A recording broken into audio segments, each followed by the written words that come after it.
ನಮ್ಮ Sahyadri news channel ಅನ್ನು YouTube, Facebook ಹಾಗೂ ಇನ್ಸ್ಟಾಗ್ರಾಂನಲ್ಲಿ ನೋಡಿ. ಸಬ್ಸ್ಕ್ರೈಬ್, ಲೈಕ್ ಮತ್ತು ಶೇರ್ ಮಾಡಿ ಪ್ರೋತ್ಸಾಹಿಸಿ. ಮಹಾತ್ಮ ಗಾಂಧೀಜಿಯವರು ಭಗವದ್ಗೀತೆ ಬಗ್ಗೆ ಏನು ಹೇಳಿದ್ರು ಅನ್ನೋದು ಮೊದಲನೇ ಒಂದು ಪ್ಯಾರದಲ್ಲಿ ನಾನು ತಿಳಿಸಿ. ಜ್ಞಾನದ ಸಂಪಾದನೆಗೆ ಭಗವದ್ಗೀತೆ ಒಂದು ಸರ್ವೋತ್ಕೃಷ್ಟವಾದ ಮಹಾನ್ ಭಂಡಾರ. ನನ್ನಲ್ಲಿ ನಿರಾಶೆ ಭಾವನೆಗಳು ಮೂಡಿದಾಗಲೆಲ್ಲ ಈ ಗ್ರಂಥ ನನ್ನ ಅಮೂಲ್ಯವಾದ ಸಹಾಯವನ್ನು ಮಾಡಿದೆ. ಹೀಗೆಂದು ಸ್ವತಃ ಮಹಾತ್ಮ ಗಾಂಧೀಜಿಯವರು ತಮ್ಮ ಆತ್ಮ ಸ್ಫೂರ್ತಿದಾಯಕವಾಗಿರುವಾಗ ಇದನ್ನು ಅಧ್ಯಯನ ಮಾಡುವವರು ಮನುವಾದಿಗಳು ಎಂದು ಹೇಳಿರುವ ನಮ್ಮ ರಾಜ್ಯದ ಮುಖ್ಯಮಂತ್ರಿಗಳು. ಏನಂತ ಕರಿಬೇಕು, ಇವರಿಗೆ ಯಾವ ಪದ ಕರಿಬೇಕು ಸಿದ್ದರಾಮಯ್ಯನವರಿಗೆ ನನಗಂತೂ ಅರ್ಥ ಆಗಲ್ಲ. ಯಾಕೆಂತಂದ್ರೆ ಭಗವದ್ಗೀತೆ ಬಗ್ಗೆ ಮಹಾತ್ಮ ಗಾಂಧೀಜಿಯವ್ರ ಬಗ್ಗೆನೆ ಇದನ್ನು ಒಪ್ಪಿರ್ಬೇಕಾದ್ರೆ ಇವ್ರು ಯಾಕೆ ಈ ರೀತಿ ಮಾತಾಡ್ತಿದ್ದಾರೆ, ಹುಚ್ಚುಚ್ಚು ಮಾತುಗಳು ಆಡ್ತಿದ್ದಾರೆ, ಅವರ ಘನತೆ ಗಾಂಭೀರ್ಯವನ್ನು ಕಳ್ಕೊತಾ ಇದ್ದಾರೆ. ಕ್ರೈಸ್ತಪಾದ್ರಿಗಳು ಭಗವದ್ಗೀತೆ ಬಗ್ಗೆ ಹೇಳಿದಂಥ ಮಾತಿಗೆ ಇದನ್ನು ಭಗವದ್ಗೀತೆ ಓದಿದ್ದಕ್ಕೋಸ್ಕರ ಯಾವುದೇ ಕಾರಣಕ್ಕೂ ಕೂಡ ನನ್ನ ಮನಸ್ಸೇ ಪರಿವರ್ತನೆ ಆಗಿದೆ ಅಂತ ಮಾತನ್ನ ಮಹಾತ್ಮ ಗಾಂಧೀಜಿಯವರು ಹೇಳಿದ್ದಾರೆ. ನಾನು ಇಷ್ಟು ಮಾತ್ರ ಹೇಳಬಲ್ಲೆ. ನಾನು ಭಾಳ ಏನೇನು ಭಾಷೆಗಳು ಬಳಸಬೇಕು ಅಂತ ತೀರ್ಮಾನ ಮಾಡ್ಕೊಂಡು ಬಂದಿದ್ದೆ ಮುಖ್ಯಮಂತ್ರಿಗಳ ಬಗ್ಗೆ. ನಾನು ಆ ಮಟ್ಟಕ್ಕೆ ಹೋಗಕ್ಕೆ ಇಷ್ಟಪಡೋದಿಲ್ಲ. ಇಷ್ಟು ಮಾತ್ರ ಹೇಳ್ತೀನಿ, ದೊಡ್ಡ ಮನುಷ್ಯರಾಗಿ. ಯಾಕೆಂದ್ರೆ ಇವತ್ತು ಕೇವಲ ಹಿಂದೂ ಸಮಾಜಕ್ಕೆ ಮಾತ್ರ ಭಗವದ್ಗೀತೆ ಒಂದು ವಿಶೇಷವಾದ ಕೃತಿ ಅಲ್ಲ. ಅದು ಕ್ರಿಶ್ಚಿಯನ್ ಆದಿಯಾಗಿ ಅನೇಕ ವ್ಯಕ್ತಿಗಳು ಇದನ್ನು ಮೆಚ್ಚಿದ್ದಾರೆ. ಇದು ಸಂತೋಷ ಆಗತ್ತೆ ಅಂತಂದ್ರೆ ಏನೇ ಸಮಸ್ಯೆ ಇದ್ರೂ ಕೂಡ ಭಗವದ್ಗೀತೆ ಮುಖಾಂತರ ಅದು ಸಮಸ್ಯೆ ಪರಿಹಾರ ಆಗತ್ತೆ ಅನ್ನಷ್ಟು ವಿಶ್ವಾಸ ಕೇವಲ ಹಿಂದೂ ಸಮಾಜಕ್ಕೆ ಮಾತ್ರ ಅಲ್ಲ, ಯಾರ್ಯಾರು ಭಗವದ್ಗೀತೆಯನ್ನು ಓದ್ತಾರೋ ಆ ಎಲ್ಲ ಕ್ರಿಶ್ಚಿಯನ್ ಇರ್ಬೋದು, ಮುಸಲ್ಮಾನರು ಇರ್ಬೋದು, ಅವರೆಲ್ಲರೂ ಕೂಡ ಭಗವದ್ಗೀತೆ ಬಗ್ಗೆ ತುಂಬಾ ಗೌರವನೂ ಬರುತ್ತೆ, ಅವ್ರ ಜೀವನವೂ ಕೂಡ ಸುಧಾರಣೆ ಆಗುತ್ತೆ. ಅದಕ್ಕೋಸ್ಕರ ನಾನು ಮುಖ್ಯಮಂತ್ರಿಗಳಿಗೆ ಹೇಳಕ್ಕೆ ಇಷ್ಟಪಡ್ತೇನೆ, ಒಮ್ಮೆ ನಿಮ್ಗೆ ಅನುಕೂಲ ಆದ್ರೆ, ನಿಮ್ಗೆ ಆಸಕ್ತಿ ಇದ್ರೆ ಭಗವದ್ಗೀತೆ ಓದಿ ಆಗ್ಲೂ ಕೂಡ ಈ ರೀತಿ ಭಾವನೆ ನಿಮ್ದಿದ್ರೆ ನಾನೇನು ಮಾಡಕ್ಕೆ ಹೋಗಲ್ಲ. ಅದಕ್ಕೋಸ್ಕರ ಈ ಭಗವದ್ಗೀತೆಯನ್ನ ಬಗ್ಗೆ ನೀವು ಯಾರು ಅದನ್ನು ಓದ್ತಾರೋ, ಅದನ್ನು ಪಠನ ಮಾಡ್ತಾರೋ ಅಂಥವ್ರ ಬಗ್ಗೆ ನೀವು ಹೇಳಿದಂಥ ಮಾತು ನಂಗೆ ತುಂಬ ಬೇಸರ ಆಗಿದೆ. ದಯವಿಟ್ಟು ಓದಿ ಮತ್ತು ಭಗವದ್ಗೀತೆ ಇಡೀ ಮಾನವ ಕುಲಕ್ಕೇನೆ ಒಂದು ಅಭಿವೃದ್ಧಿ ಪಡಿಸೋ ದಿಕ್ಕಲ್ಲಿ, ಸಮಸ್ಯೆಗಳು ಪರಿಹಾರ ಮಾಡೋದಕ್ಕೆ ವಿಶೇಷವಾದ ಒಂದು ಉದ್ಗ್ರಂಥ ಆಗಿರೋದ್ರಿಂದ ನೀವು ಕ್ಷಮೆ ಕೇಳಬೇಕು. ಈ ಕೊಟ್ಟಂತ ಮನುವಾದಿಗಳು ಮಾತ್ರ ಇದನ್ನು ಓದ್ತಾರೆ, ಇದನ್ನು ತಿಳಿದುಕೊಳ್ತಾರೆ ಅನ್ನೋಂಥ ಮಾತನ್ನು ಹೇಳಿದಿರಿ. ಅದಕ್ಕೋಸ್ಕರ ನೀವು ರಾಜ್ಯದ, ದೇಶದ, ಪ್ರಪಂಚದ ಆ ಭಗವದ್ಗೀತೆಯ ಎಲ್ಲ ಧರ್ಮದ ಪ್ರಮುಖರು ಕೂಡ ನೀವು ಕ್ಷಮೆ ಕೇಳಬೇಕು ಅನ್ನೋಂಥ ಮಾತನ್ನ ಈ ಸಂದರ್ಭದಲ್ಲಿ ನಾನು ಹೇಳಕ್ಕೆ ಇಷ್ಟಪಡ್ತೇನೆ. ಅನ್ನೋಂಥ ಮನವಿ ಮಾಡಿದಾಗ ಮಾನ್ಯ ಮಂತ್ರಿಗಳು ಶ್ರೀಯುತ ಕುಮಾರಸ್ವಾಮಿಗಳು ತಕ್ಷಣ ಅವ್ರ ವೇದಿಕೆಗೆ ಬಂದು ನಾನು ಖಂಡಿತ ಈ ದಿಕ್ಕಿನಲ್ಲಿ ಪ್ರಯತ್ನ ಮಾಡ್ತೀನಿ, ಈ ಭಗವದ್ಗೀತೆಯನ್ನ ಪಠ್ಯಪುಸ್ತಕಗಳನ್ನ ಅಳವಡಿಸೋ ದಿಕ್ಕಿನಲ್ಲಿ ನಾನು ಪ್ರಯತ್ನ ಮಾಡ್ತೀನಿ ಅಂತ ಹೇಳಿ ಅವರು ಸುಮ್ಮನೆ ಕೂರ್ಲಿಲ್ಲ. ಈ ಭಗವದ್ಗೀತೆಯನ್ನ ವಿಶ್ವವಿದ್ಯಾಲಯಗಳಲ್ಲೂ ಕೂಡ ಪಠ್ಯಪುಸ್ತಕ ಮಾಡಬೇಕು ಅಂತ ಕೇಂದ್ರದ ಶಿಕ್ಷಣ ಸಚಿವರಾದ ಧರ್ಮೇಂದ್ರ ಪ್ರಧಾನ್ ಅವರಿಗೆ ಪತ್ರ ಬರೆದರು. ಧರ್ಮೇಂದ್ರ ಪ್ರಧಾನ್ ಅವರು ಪತ್ರ ಬರೆದ ನಂತರ ಧರ್ಮೇಂದ್ರ ಪ್ರಧಾನ್ ಅವರು ಕೂಡ ಶಿಕ್ಷಣ ಸಚಿವರು ಸುಮ್ಮನೆ ಕೂತಿಲ್ಲ. ಖಂಡಿತ ಕುಮಾರಸ್ವಾಮಿ ಅವರೇನು ಸಲಹೆ ಕೊಟ್ಟಿದ್ದಾರೆ ಅದನ್ನ ಭಗವದ್ಗೀತೆಯನ್ನು ಪಠ್ಯಪುಸ್ತಕಗಳಲ್ಲಿ ಅಳವಡಿಸೋ ದಿಕ್ಕಲ್ಲಿ ಎಲ್ಲ ಪ್ರಯತ್ನವನ್ನು ಕೂಡ ನಾನು ಮಾಡ್ತೀನಿ ಅನ್ನೋಂಥ ಅಂಶವನ್ನ ಅವರು ತಿಳಿಸಿದ್ದಾರೆ. ನಾನು ಅದಕ್ಕೋಸ್ಕರ ಕುಮಾರಸ್ವಾಮಿ ಅವರಿಗೆ ಮತ್ತು ಅದೇ ರೀತಿ ಧರ್ಮೇಂದ್ರ ಪ್ರಧಾನ್ ಅವರಿಗೂ ಕೂಡ ನಾನು ಅಭಿನಂದನೆಗಳು ಸಲ್ಲಿಸ್ತೀನಿ. ಮತ್ತು ಆದಷ್ಟು ಬೇಗ ಈ ಭಗವದ್ಗೀತೆಯನ್ನ ಪಠ್ಯಪುಸ್ತಕದಲ್ಲಿ ಅಳವಡಿಸಬೇಕು ಅನ್ನೋಂಥ ಒತ್ತಾಯವನ್ನು ಕೂಡ ಈ ಸಂದರ್ಭದಲ್ಲಿ ನಾನು ಮಾಡೋದಕ್ಕೆ ಇಷ್ಟಪಡ್ತೇನೆ. ಯೋಗಿ ಆದಿತ್ಯನಾಥ್ ಅವರು ತುಂಬಾ ಸ್ಪಷ್ಟ ಮಾಡಿದ್ದಾರೆ, ಅಯೋಧ್ಯೆಯಲ್ಲಿ ರಾಮ ಮಂದಿರ ಈಗಾಗಲೇ ಆಗಿದೆ, ಅದೇ ರೀತಿ ಸುಪ್ರೀಂ ಕೋರ್ಟ್ ಅನುಕೂಲ ಮಾಡಿಕೊಟ್ಟಿದೆ, ಮಥುರಾ ಮತ್ತು ಕಾಶಿನಲ್ಲೂ ಕೂಡ ಅದೇ ಒಂದು ಪರಿಸ್ಥಿತಿ ತಂದು ಅಲ್ಲೂ ಕೂಡ ಅದನ್ನು ಅಭಿವೃದ್ಧಿ ಮಾಡ್ತೇವೆ ಅಂತ ಏನು ಅಯೋಧ್ಯೆ ನಮ್ಮ ಯೋಗಿ ಆದಿತ್ಯನಾಥ್ ಅವರು ಹೇಳಿದರೆ, ಅವರ ಹೇಳಿಕೆಗೆ ನಾನು ಬೆಂಬಲ ಸೂಚಿಸ್ತಾ ಸಂಪೂರ್ಣ ನಾನು ಇಡೀ ಕರ್ನಾಟಕ ಅಲ್ಲ, ಇಡೀ ದೇಶ ಅಲ್ಲ, ವಿಶ್ವದ ಹಿಂದೂಗಳ ಪರವಾಗಿ ಅಲ್ಲಿ ಕಾಶಿ ಮತ್ತು ಮಥುರಾ ಬಗ್ಗೆನೂ ಕೂಡ ಸರಿಯಾದ ಕ್ರಮವನ್ನು ಕೈಗೊಳ್ಳಬೇಕು ಅನ್ನೋಂಥ ಮಾತನ್ನ ನಾನು ಪ್ರಾರ್ಥನೆಯನ್ನ ಮಾನ್ಯ ಯೋಗಿ ಆದಿತ್ಯನಾಥ್ ಅವ್ರಿಗೆ ಮಾಡಕ್ಕೆ ಇಷ್ಟಪಡ್ತೇನೆ. ನಿಷೇಧದ ಬಗ್ಗೆ, ದ್ವೇಷ ಭಾಷಣಗಳನ್ನು ಮಾಡಿದ್ರೆ ಅದರ ಬಗ್ಗೆ ಕಠಿಣ ಕ್ರಮ, ಜೈಲು ಶಿಕ್ಷೆ, ಇದೆಲ್ಲ ಕಾಂಗ್ರೆಸ್ಸಿನ ಕೆಟ್ಟ ಆಡಳಿತದ ಒಂದು ಪರಂಪರೆ. ಏಕೆಂತಂದ್ರೆ ಯಾವ ಈ ಬಿಲ್ ತರ್ತಾ ಇದಾರಲ್ಲ, ಕಾಂಗ್ರೆಸ್ ಶಾಸಕರಾಗ್ಬೋದು, ಕಾಂಗ್ರೆಸ್ ಮಂತ್ರಿಗಳು, ಮುಖ್ಯಮಂತ್ರಿಗಳು, ಉಪಮುಖ್ಯಮಂತ್ರಿಗಳು ಅವ್ರ ಮನೆ ಹೆಣ್ಮಕ್ಳಿಗೆ ಕೇಳಿ ಈ ರೀತಿ ಗೋಹತ್ಯೆ ಆಗ್ತಾ ಇದೆ, ಅದ್ರ ಬಗ್ಗೆ ಇನ್ನೂ ಕೂಡ ಬೆಂಬಲ ಕೊಡೋ ರೀತಿಯಲ್ಲಿ ನಾವು ಆ ಬಿಲ್ಲನ್ನು ತಿದ್ದುಪಡಿ ಮಾಡ್ತಾ ಇದ್ದೀವಿ. ಸರಿನಾ ಅಂದ್ಕೊಂಡ್ರೆ ಆ ಕಾಂಗ್ರೆಸ್ಸಿನ MLA, ಮಂತ್ರಿ, ಮುಖ್ಯಮಂತ್ರಿ, ಉಪಮುಖ್ಯಮಂತ್ರಿಗಳ ಮನೆ ಹೆಣ್ಮಕ್ಳು ಇವ್ರಿಗೆ ಅನ್ನ ಹಾಕಲ್ಲ.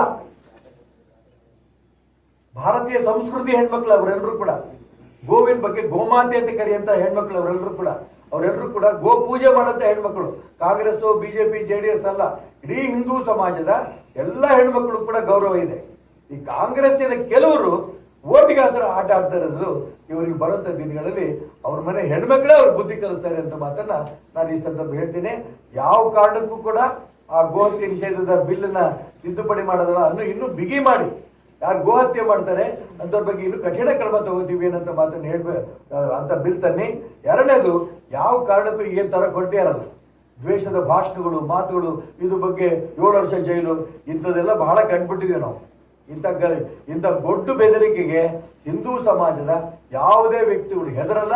ಇದು ಕಾಂಗ್ರೆಸ್ಸಿನ, ನಾನು ಅವತ್ತೇ ಹೇಳಿದೆ, ಇದು ರಾಜ್ಯದಲ್ಲಿ, ಈ ದೇಶದಲ್ಲಿ 3 ಸರ್ಕಾರಗಳು ಕಾಂಗ್ರೆಸ್ ಮಾತ್ರ ಉಳಿದಿದೆ. ಕಾಂಗ್ರೆಸ್ 3 ಸರ್ಕಾರ, ಹಿಮಾಚಲ ಪ್ರದೇಶ ಬಿಟ್ಟಿದ್ದೆ, ಹಿಮಾಚಲ ಪ್ರದೇಶ, ಕರ್ನಾಟಕ, ತೆಲಂಗಾಣ. ಈ ಬಿಲ್ಗಳು ತಂದ್ರೆ ಗೋಹತ್ಯೆ ಬಗ್ಗೆ ಅವ್ರು ತರಂತ ಬಿಲ್ ಇರ್ಬೋದು, ದ್ವೇಷದ ರಾಜಕಾರಣ ಮಾಡೋಂಥ ಬಿಲ್ಗಳು ತಂದ್ರೆ ಕರ್ನಾಟಕ ರಾಜ್ಯದಲ್ಲೂ ಕೂಡ ಕಾಂಗ್ರೆಸ್ ಸರ್ಕಾರ ವಿಸರ್ಜನೆ ಆಗತ್ತೆ. ಮಹಾತ್ಮ ಗಾಂಧೀಜಿಯವರ ಕನಸು ನನಸು ಮಾಡೋದಕ್ಕೆ ಇವರು ಬೆಂಬಲ ಕೊಡುತ್ತಿದ್ದಾರೆ ಅಂತ ಭಾವನೆ ರಾಜ್ಯ ಜನಕ್ಕೂ ಬರುತ್ತೆ ಅಂತ ಎಚ್ಚರಿಕೆ ಈ ಸಂದರ್ಭದಲ್ಲಿ ಕೊಡಕ್ಕೆ ಇಷ್ಟಪಡ್ತೇನೆ. ಹೇಳಿದ್ರೆ ಇವಾಗ ಏನ್ ಹೇಳ್ತಿದ್ದಾರೆ, ನನಗೆ ಅದೆಲ್ಲ ಸಬ್ಜೆಕ್ಟ್. ನನಗೆ ಸಬ್ಜೆಕ್ಟ್ ಏನು? ಭಗವದ್ಗೀತೆ ಬಗ್ಗೆ ಹುಚ್ಚುಚ್ಚಾಗಿ ಮಾತಾಡ್ತಿರಲ್ಲ, ಅದು ನಂದು. ಕುಮಾರಸ್ವಾಮಿ ಬಗ್ಗೆ ನಾನು ಹೇಳ್ತೀನಲ್ಲ, ಹುಚ್ಚುಚ್ಚ ಮಾತಾಡಿದ್ರೆ ಅದು ಹುಚ್ಚೋದು, ಅವಾಗೇನು ಹುಚ್ಚೋದು, ಹುಚ್ಚು ಬಿಟ್ಟಿದೆ. ಈಗ ಆ ಹುಚ್ಚು ಸಿದ್ದರಾಮಯ್ಯ ಹಿಡಿದಿದೆ. ಇರ್ಬೋದು, ಯಾಕಂದ್ರೆ ಯಾರ್ಯಾರು ಭಾರತೀಯ ಜನತಾ ಪಾರ್ಟಿ ಜೊತೆ ಸಂಬಂಧ ಬೆಳೆಸ್ಕೊತಾರೆ, ರಾಷ್ಟ್ರೀಯ ಸ್ವಯಂ ಸೇವಕ ಸಂಘದ ಜೊತೆ ಸಂಪರ್ಕ ಬೆಳೆಸ್ಕೊತಾರೆ, ಅನೇಕ ಕಮ್ಯುನಿಸ್ಟರು ಬದಲಾವಣೆ ಆಗಿದ್ದಾರೆ. ಮಹಾರಾಷ್ಟ್ರದಲ್ಲಿ, ಕೇರಳದೆಲ್ಲ ನೋಡ್ತಾ ಇದ್ದೀರಿ ನೀವು. ಕಮ್ಯುನಿಸ್ಟ್ ಪಕ್ಷದಲ್ಲಿ ಇದ್ದಂತಹ ವ್ಯಕ್ತಿಗಳು ಇವತ್ತು ರಾಷ್ಟ್ರೀಯ ಸ್ವಯಂ ಸೇವಕ ಸಂಘದ ಜೊತೆ ಸಂಪರ್ಕ ಬೆಳೆಸ್ತಾ ಇದ್ದಾರೆ, ಭಾರತೀಯ ಜನತಾ ಪಾರ್ಟಿ ಜೊತೆ ಸಂಪರ್ಕ ಬೆಳೆಸ್ತಾರೆ. ಅವಾಗ ಅವರಿಗೆ ಹುಚ್ಚು ಅಮಲು ಹಿಡಿದಿತ್ತು. ರಾಷ್ಟ್ರದ್ರೋಹದ ಬಗ್ಗೆ ಇರ್ಬೋದು ಅಥವಾ ಎಡಪಂಥೀಯ ವಿಚಾರಗಳ ಬಗ್ಗೆ ಇರ್ಬೋದು. ಇವತ್ತು ಇಡೀ ದೇಶದಲ್ಲಿ ರಾಷ್ಟ್ರೀಯ ವಿಚಾರದ ಬಗ್ಗೆ, ಹಿಂದೂ ಧರ್ಮದ ಬಗ್ಗೆ ಒಳ್ಳೆ ಅಭಿಪ್ರಾಯ ಬರ್ತಾ ಇರೋಂಥ ಸಂದರ್ಭದಲ್ಲಿ ನಾವು ತಿದ್ಕೋಬೇಕು ಅನ್ನೋ ಭಾವನೆ ಅನೇಕ ವ್ಯಕ್ತಿಗಳು ಬರ್ತಾ ಇರೋದು ತುಂಬಾ ಸಂತೋಷ. ಗೊತ್ತಿರ್ಬೋದು, ಯಾವಾಗ ಈ ಊಡಾ ಪ್ರಕರಣದ ಬಗ್ಗೆ ಸಿದ್ದರಾಮಯ್ಯನವರ ಶ್ರೀಮತಿಯವರ ಬಗ್ಗೆ ಕೇಸ್ ಬೀಳುತ್ತೆ ಅಂತಂದಾಗ ನಂಗೆ ತುಂಬಾ ನೋವಾಗಿತ್ತು. ಆ ತಾಯಿಗೆ ಏನ್ ತೊಂದರೆ ಆಗುತ್ತೋ ಅಂತ ಭಯ ವ್ಯಕ್ತಪಡ್ತಿದ್ದೆ ನಾನು. ಯಾಕೆ ಅಂತಂದ್ರೆ ಭಾರತೀಯ ಹೆಣ್ಮಕ್ಳಿಗೆ ಇಡೀ ಪ್ರಪಂಚದಲ್ಲಿ ಅದೊಂದು ಭೋಗದ ವಸ್ತು ಅಂತ ಕರಿಬೋದು, ಮಕ್ಕಳ ಅಡಿಗೆ ಯಂತ್ರ ಅಂತ ಕರಿಬೋದು. ಆದ್ರೆ ತಾಯಿ ಅಂತ ಹೆಣ್ಮಕ್ಳು ಕರೆಯುವಂತ ದೇಶ ಭಾರತ ಮಾತ್ರ. ಇದು ಕೇವಲ ನಾನು ಕಾಂಗ್ರೆಸ್ನವ್ರಿಗೆ ಟೀಕೆ ಮಾಡಲ್ಲ, ಎಲ್ಲ ಅನೇಕರು ಕಾಂಗ್ರೆಸ್ನವ್ರು ಕೂಡ ಹೆಣ್ಣನ್ನ ತಾಯಿ ಅಂತಾನೆ ಕರೆಯೋದು. ಆದ್ರೆ ಸಿದ್ದರಾಮಯ್ಯನವ್ರಿಗೆ ಯಾಕೆ ಈ ಪದಗಳು, ಈ ಕೆಟ್ಟ ಬುದ್ಧಿ ಕೊನೆಗಾಲದಲ್ಲಿ ಬರ್ತಿದೆ ನನಗಂತೂ ಅರ್ಥ ಆಗಲ್ಲ. ನಾನು ಅದಕ್ಕೋಸ್ಕರ ಹೇಳಿದೆ, ಈ ಭಗವದ್ಗೀತೆ ಬಗ್ಗೆ ಕ್ಷಮೆ ಕೇಳಬೇಕು ಅಂತ ಹೇಳಿದ್ದೀನಿ. ಇದು ನಿರ್ಮಲಾ ಸೀತಾರಾಮನ್ ಅವ್ರ ಬಗ್ಗೆ ಕೂಡ ಅವ್ರು ಮಾತೆ ಮಾಡಿರೋದು, ಅವಳು ಅಂತ ಹೇಳಿದಾರಲ್ಲ ಪದಗಳು ನಾನು ನೋಡಿದೆ. ನಾನು ಅದನ್ನ ಪ್ರಸ್ತಾಪ ಮಾಡಬಾರ್ದು ಅಂತಿದ್ದೆ, ಆದ್ರೂ ಕೇಳಿದ್ದಕ್ಕೆ ಹೇಳ್ತಿದ್ದೀನಿ. ದೇಶದ ಜನ ಮುಖ್ಯಮಂತ್ರಿ ಆಗಿ ಕರ್ನಾಟಕ ರಾಜ್ಯದ ಮರ್ಯಾದೆ ಉಳಿಸಿ ಕ್ಷಮೆ ಕೇಳ್ರೆ ನೀವು ತಪ್ಪಾಗ್ಲಿಕ್ಕಿಲ್ಲ. ಅಕಸ್ಮಾತ್ ಈ ರೀತಿ ಭಗವದ್ಗೀತೆ ಬಗ್ಗೆ ಮಾತಾಡಿದ್ದಕ್ಕೆ, ಭಾರತೀಯ ಹೆಣ್ಮಗಳ ಬಗ್ಗೆ ಅವಳು ಇವಳು ಅಂತ ಏಕವಚನ ಮಾತಾಡಿದ್ದಕ್ಕೆ ಕ್ಷಮೆ ಕೇಳಿದ್ರೆ ಇನ್ನು 1 ದಿನ 2 ದಿನ ನೀವು ಮುಖ್ಯಮಂತ್ರಿ ಮುಂದುವರಿಬಹುದೇನೋ. 1 ದಿನ 2 ದಿನ ಇಲ್ಲ ಅಂತಂದ್ರೆ ಬಹಳ ಬೇಗ ಮುಖ್ಯಮಂತ್ರಿ ಸ್ಥಾನ ಕಳ್ಕೊತೀವಿ. ಯಾಕಂದ್ರೆ ದ್ವೇಷ ಭಾಷಣ ಮಾಡೋದು ಅವರೇ, ಮುಸಲ್ಮಾನರ ಪರವಾಗಿ. ಆ ಬಿಲ್ ಇದ್ರೆ ಇನ್ನೇನು ಯಾವ ಸರ್ಕಾರ ಬಿದ್ದೋಗಂತ ಗೊತ್ತಿಲ್ಲ. ಯಾವತ್ತಾರು ಚುನಾವಣೆ ಬರಲೇಬೇಕು, ಬಂದಾಗ ಆ ಬಿಲ್ ಹಾಗೆ ಇರುತ್ತೆ. ಇವರಿಗೆ ಮತ್ತೆ ಮುಸಲ್ಮಾನರು ಓಟ್ ಬೇಕು ಅಂತ ಒತ್ತಾಡ್ತಾರೆ, ತಕ್ಷಣ ಜೈಲಿಗೆ ಹೋಗೋದು ಅವರೇ ಇಬ್ರು. ಫಸ್ಟ್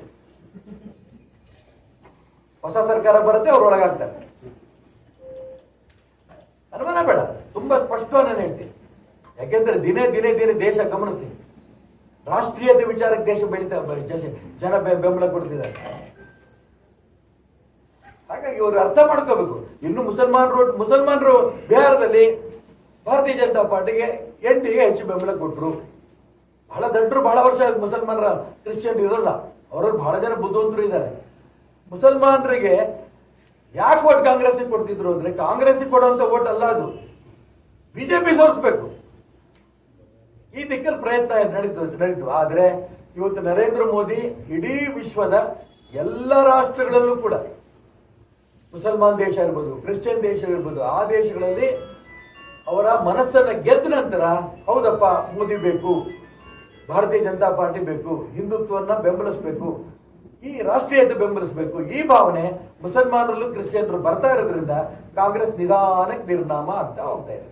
ಎಲ್ಲರ ಮನಸ್ಸು ಗೆದ್ದಿದ್ದಾರೆ, ಟ್ರಂಪ್ ಮನಸ್ಸನ್ನ ಗೆಲ್ಲಕ್ ಆಗ್ತಿಲ್ಲ. ಯಾರು ಟ್ರಂಪ್ ಎಷ್ಟು ಮಾತು ಹೇಳಿದಾನೆ? ಒಂದು ಮಾತು ಹೇಳಿದ್ರೆ ಗೆಲ್ಬೋದು. ಒಂದ್ಸರಿ ಅಂದ ಈ ಯುದ್ಧ ನಿಲ್ಸಕ್ ನಾವೇ ಕಾರಣ, ಇನ್ನೊಂದ್ಸರಿ ಅಂದ ನಾನು ಅಲ್ಲ ಅಂತ, ಈಗ ಮತ್ತೆ ನಾನೇ ಅಂತ ಹೇಳಿ ಅವ್ನ ಮನಸ್ಸು ತಗೊಂಡು ಏನ್ ಮಾಡ್ಬೇಕು? ಹುಚ್ಚು ಅಂತ ಅದಕ್ಕೆ ಹೇಳಿದ್ ನಾನು. ಬೆಳಿಗ್ಗೆ ಒಂದು, ಮಧ್ಯಾಹ್ನ ಒಂದು, ಸಂಜೆ ಹೊತ್ತು ಹೇಳಂತ ಈ ಟ್ರಂಪ್ ಅಂತವ್ರಿಗೆ ಹುಚ್ಚಾಸ್ಪತ್ರೆ ಬಿಟ್ರೆ ಬೇರೆ ಇನ್ಯಾವುದೂ ಇಲ್ಲ ಅಂತ ಡಾಕ್ಟರ್ ಮೋದಿ ಅಲ್ಲ. ರಷ್ಯಾದಂತವ್ರೆ ಬಂದ್ರೀಗ ಮೋದಿ ಏನು ಅನ್ನೋದನ್ನ ನಿನ್ನೆ ನಾನು ನಮ್ಮ ಶಿವಗಂಗಾ ಯೋಗ ಕೇಂದ್ರದ ಗುರುಗಳು ರುದ್ರರಾಜರು ಅವರಿಗೆ ಇಂಟರ್ನ್ಯಾಷನಲ್ ಅವಾರ್ಡ್ ಕೊಟ್ಟರು ಯೋಗದ್ದು. ನನಗೆ ಬಹಳ ಒತ್ತಾಯ ಮಾಡಿದ್ರು, ನಾನು ಹೋಗಿದ್ದೆ. ತುಂಬಾ ಸಂತೋಷ ಆಯ್ತು. ಪ್ರಪಂಚದ 64 ರಾಷ್ಟ್ರಗಳಲ್ಲಿ ಯೋಗ ನಡೀತಿದೆಯಲ್ಲ, ಅವರೆಲ್ಲರೂ ಬಂದ್ರು, ಮೋದಿ ನೆನೆಸ್ಕೊಂಡ್ರು. ಇದು ಈ ದೇಶದ ಮಹತ್ವ, ಭಾರತೀಯ ಸಂಸ್ಕೃತಿ ಮಹತ್ವ. ಹಾಗಾಗಿ ಅಲ್ಲೊಬ್ಬ ಟ್ರಂಪ್, ಇಲ್ಲೊಬ್ಬ ಸಿದ್ದರಾಮಯ್ಯ ಇಂಥವ್ರನ್ನ ಲೆಕ್ಕಕ್ಕೆ ಇಟ್ಕೊಂಡಿಲ್ಲ ಈ ಸಂಸ್ಕೃತಿ. ಈ ಸಂಸ್ಕೃತಿ ಯಾರ್ಯಾರು ನಿಜಕ್ಕೂ ಕೂಡ ಪ್ರಪಂಚದಲ್ಲಿ ಹಿಂದೂ, ಮುಸ್ಲಿಂ, ಕ್ರಿಶ್ಚಿಯನ್ ಅಣ್ಣ ತಮ್ಮಂದರಂಗೆ ಬದುಕಬೇಕು, ಬಾಳಬೇಕು ಅಂತ ಇಷ್ಟಪಡ್ತಾರೋ ಅಂಥವರಿಗೆ ಈ ದೇಶ, ಈ ಸಂಸ್ಕೃತಿ, ಭಾರತೀಯ ಸಂಸ್ಕೃತಿ ಒಪ್ಪತ್ತೆ.